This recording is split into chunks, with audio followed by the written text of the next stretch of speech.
You're watching the newsroom right here on ET Now. I am Ajay Sharma. Abhishek Basumallick is joining us now to talk more about markets. Markets have nosedived, giving up all the gains.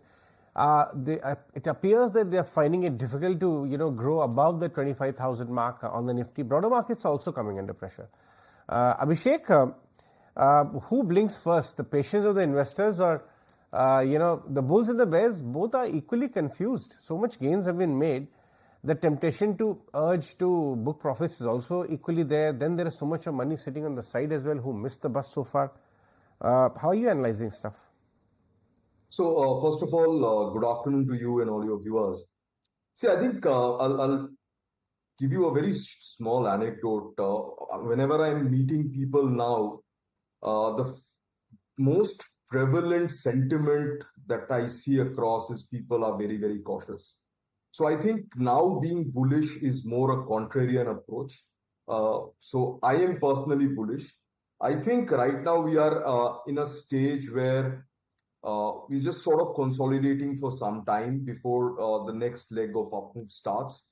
And we'll probably see some sort of sectoral rotation once again, which I think has been very healthy over the last year. We've not seen any one particular set of stocks go up to an extent where we can say that they are in bubble territory. So that is what I think the prevalent sentiment right now is. That is true, but the kind of money which has been made over a short period of time, clearly a lot of stocks have already baked in the entire positive story and the narrative. And by the time actually the big boost in earnings would come, there could be a massive time correction. So is it prudent to stay invested for that period of time? It could be 1 year, 2 year, or is it prudent to take some money off the table to at least when you get an opportunity to deploy back? What's the right strategy in your view?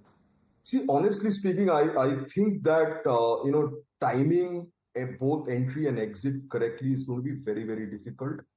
And the other factor is the liquidity factor in terms of the money flow into the market.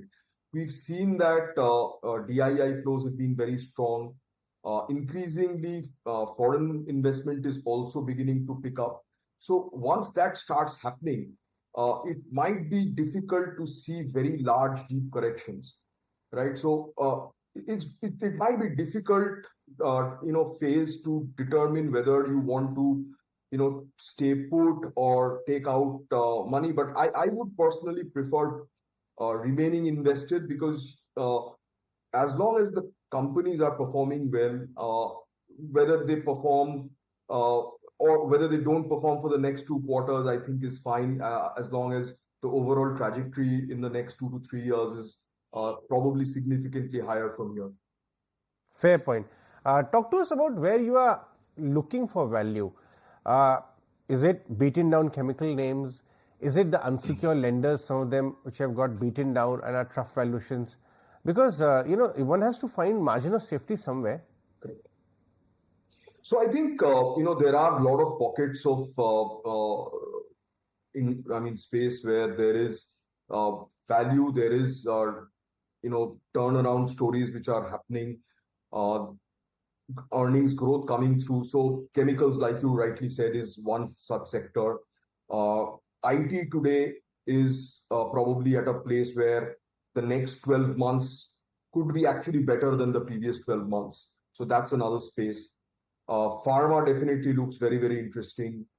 I continue to be very bullish on the overall India manufacturing theme. I think that's a very long-term story. It will take a lot of time for it to play out, and we will have very large winners over the next decade. So let's talk about IT a little more. The top 4 IT companies have kind of run up quite a lot between the 2 quarters, and now the visibility is better. But the big action in growth, in commentary, very dynamic commentary, and display of numbers actually happening in the mid-tier IT companies. But the sad news is that they are no longer cheap. Is it fine to get into some of those names once again? I would think so. I mean, not only mid-tier IT services, but you also look at some of the, more of the ER&D space. I think even there, the traction is very, very strong. Numbers have been very, very positive. and mid-tier IT. Actually, if you see the difference between the large IT companies and the mid-tier IT companies in terms of their offerings, in terms of the kind of work that they do has diminished a lot. So there's hardly any differentiation today between the top tier and the mid-tier in terms of capabilities and offerings.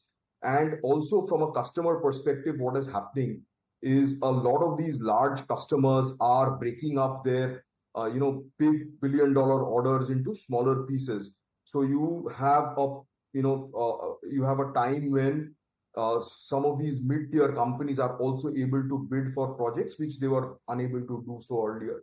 So I think overall, mid-tier IT is not a bad place to start, looking at good prospects or companies which have some amount of differentiated offerings. Right. Let's talk about another area which have not done very well. The lower end of the K, the value retail guys, the footwear, the sub 1,000 rupee footwear kind of guys. A lot of stuff which was actually the mid-tier India or lower rural side, tier 2, tier 3 India used to use. Now people are finding it merit there because the government focuses there. There are early green shoots. Are valuations fine, comfortable enough to start hunting for ideas, or would you still stick to the premium offering beneficiaries of luxury, etc.? So I think you've sort of picked the right theme.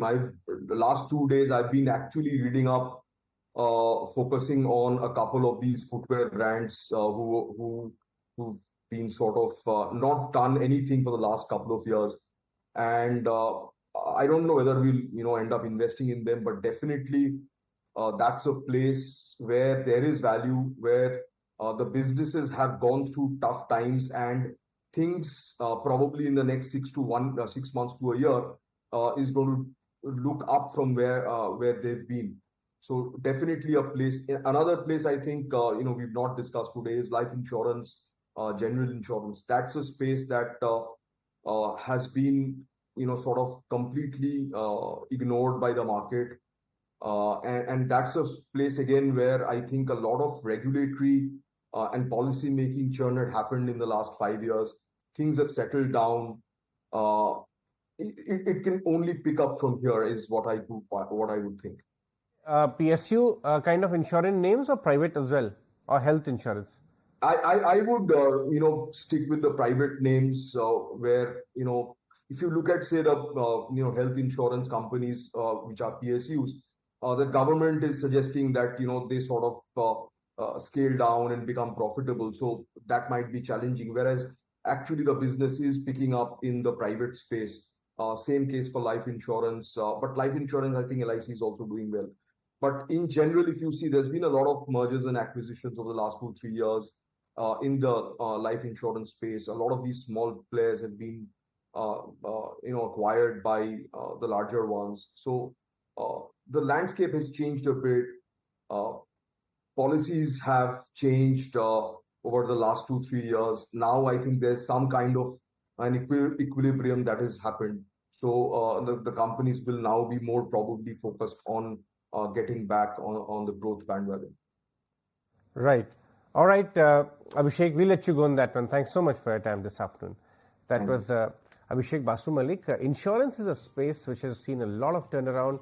We just saw your interaction coming in with one of the analysts as well, and Abhishek also believes there is value there. Short break.